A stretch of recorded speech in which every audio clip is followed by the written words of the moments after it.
7. This is your City Councilor Pro Tem, Wardine Alexander. I am so excited to have you join us for our first webisode, D7 on the Move.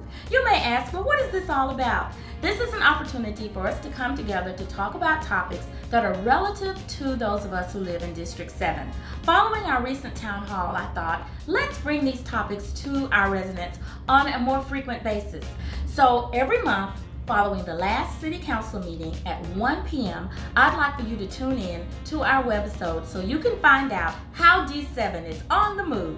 I am very honored to welcome as our first guest none other than our Mayor Randall Woodfin. And I'd like to thank you, Mr. Mayor, for taking this opportunity to come and just talk with the citizens of District 7. So thank you so much for joining me today. Absolutely. Happy to be on. District 7 is on the move. Happy to work with you.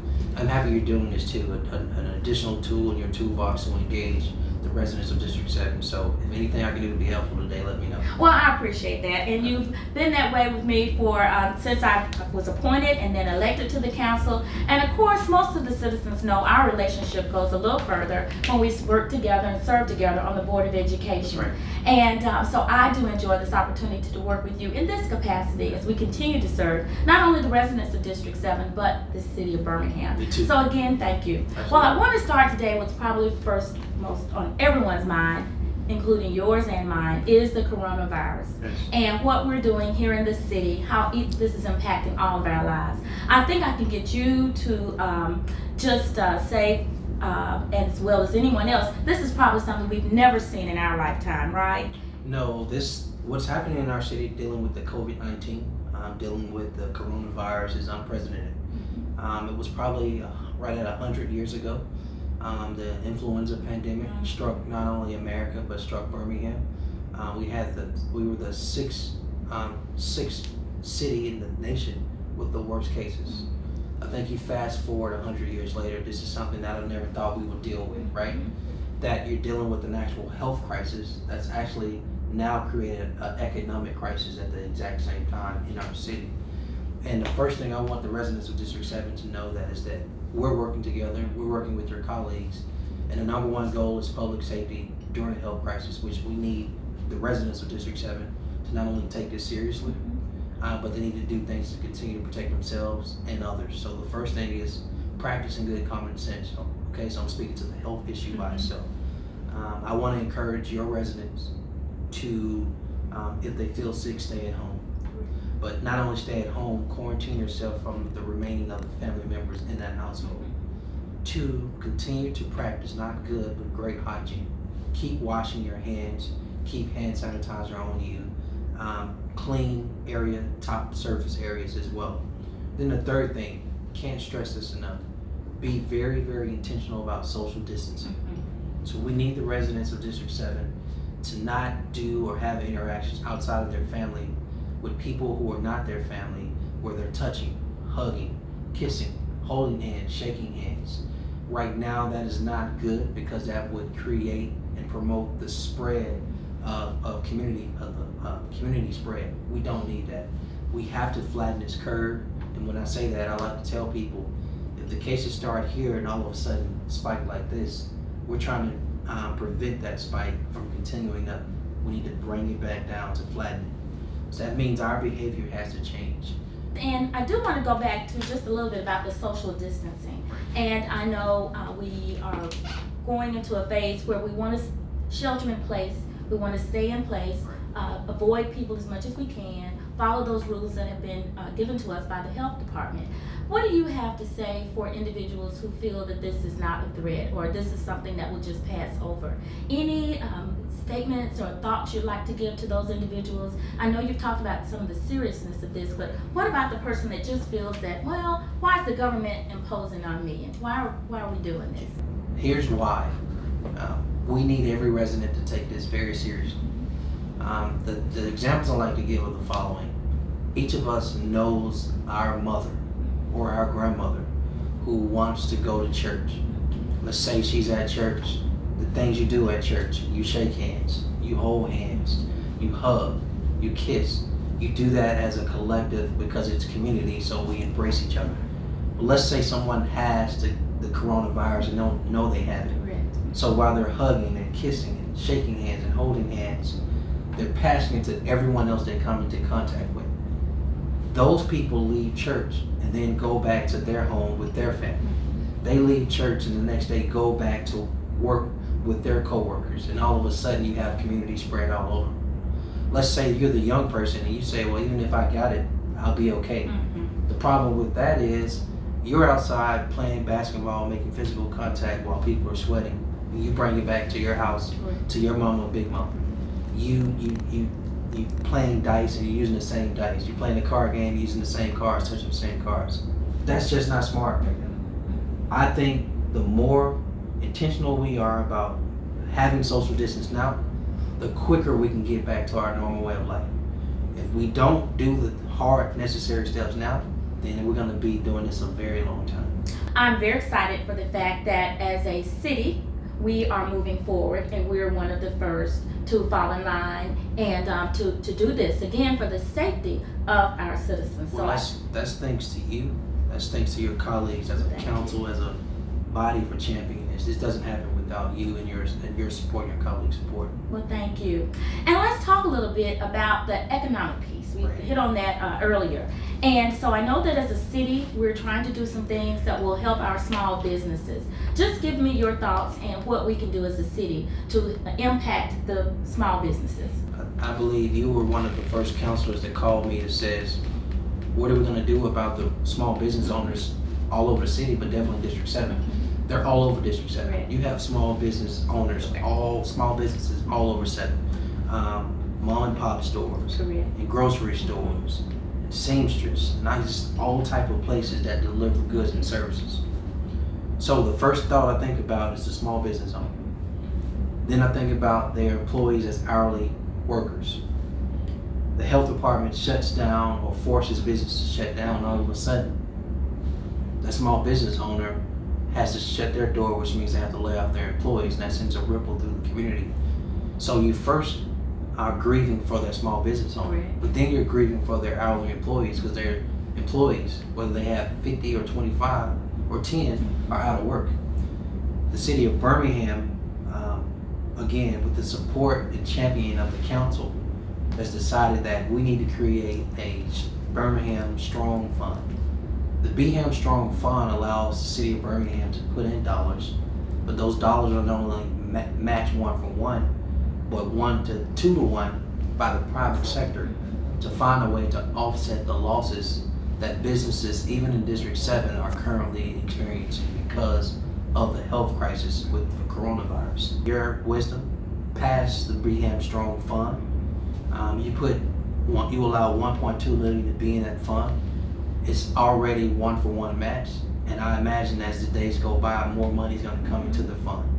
So you've already started encouraging residents of District 7 to go to bhamstrong.com. I was going to ask you, how can my residents and those business owners in District 7 find out about, as well as to apply for that assistance? So the easiest way, on their cell phone, through a website or any device, they can literally go to bhamstrong.com. That's bhamstrong.com. That allows those business owners to go through a process, fill out, see if they're eligible based on how many employees they have, based on how long they've been open, based on if their business has experienced loss because of the coronavirus. Bob Dickerson of the BBRC has created a process through an advisory board where they assess those small businesses, and they'll be allowed to receive up to a certain amount of money for an actual 180-day interest-free loan to help support during this rough time. I want to thank you, not only as the counselor for District 7, but just as an individual that lives in the district who cares about the quality of life for those who work in the district. So thank you. That's right, absolutely. This is tough, man. Our positions as a counselor, as mayor, we leave City Hall, we drive through our district, and we've been happy to see businesses flourish. In the last 10 days, it's tough. In one hand, having a concern for the health of our residents, but in another, seeing doors shut, seeing lights off, not seeing people move about, and seeing these businesses close. whatever we can do, we should do. I know for me, it's been a real struggle even driving in and just coming down 3rd Avenue or coming in to get to City Hall, just seeing some of those storefronts that are closed and thinking about the people that work there, Right. or the business owner that had to make that decision, Right. again, to keep everyone safe. So we do just want to be sure that everyone goes, and we'll say that where they can contact for that information again. That's bhamstrong.com, bhamstrong.com. And my last question, and this is just something I want to ask you. You talked to us a lot today about your role and how you're processing this as the mayor of the city. If you could just tell the residents of District 7, how is Randall, the son, the brother, the nephew, the uncle, how is this affecting you in your personal life? So, if I'm being totally honest, in Yes. situations like this, I'm able to do a couple of things. One is I'm comfortable being a rock. And so in my personal life, family, we've experienced loss multiple times in tragic ways. And I always find a way, whether it's for my mom, whether it's for my dad or my siblings, to be the rock of our family. I think we're in a position as mayor to be the rock for our city. That requires, when things are so fluid and things are changing at a rapid pace, and people are looking for some form of direction and leadership, that the first thing I can do is provide calmness, right? Second thing I can do is be a leader, make tough decisions, even if it's unpopular, but if it's the right thing to do it. 3 is to over communicate, right? So when I leave here, am I tired? Yes. Do I want to get off my feet? Yes. Do I want to have a drink? Yes. Do you want to ride your bicycle? You used to be a big bicycle rider. Damn, I snuck out riding my bike 2 days ago. Don't tell no one. I won't tell anybody. I just said that. Never mind. Yes, but here are ways I find to just regroup. One is I check in on people. So I do wellness checks by phone, whether it's FaceTime, text, stuff like that. Finding some time to read. That's been hard the last 10 days because we've been in a state of emergency. I do like to ride the bike. That gives me peace. And I like to read. That gives me peace.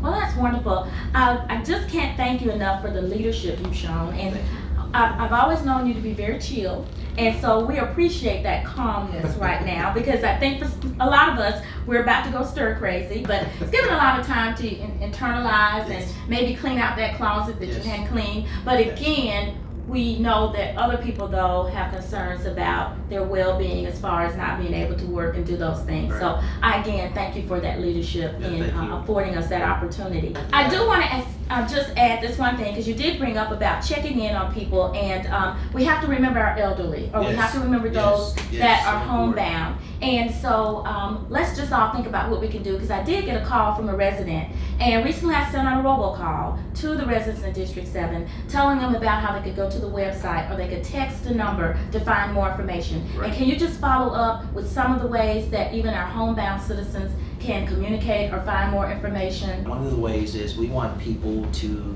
if they have a cell phone, that they can text BHM COVID, that's BHM COVID, to 888-777. Again, text BHM COVID to 888-777. That allows them to stay in contact with us.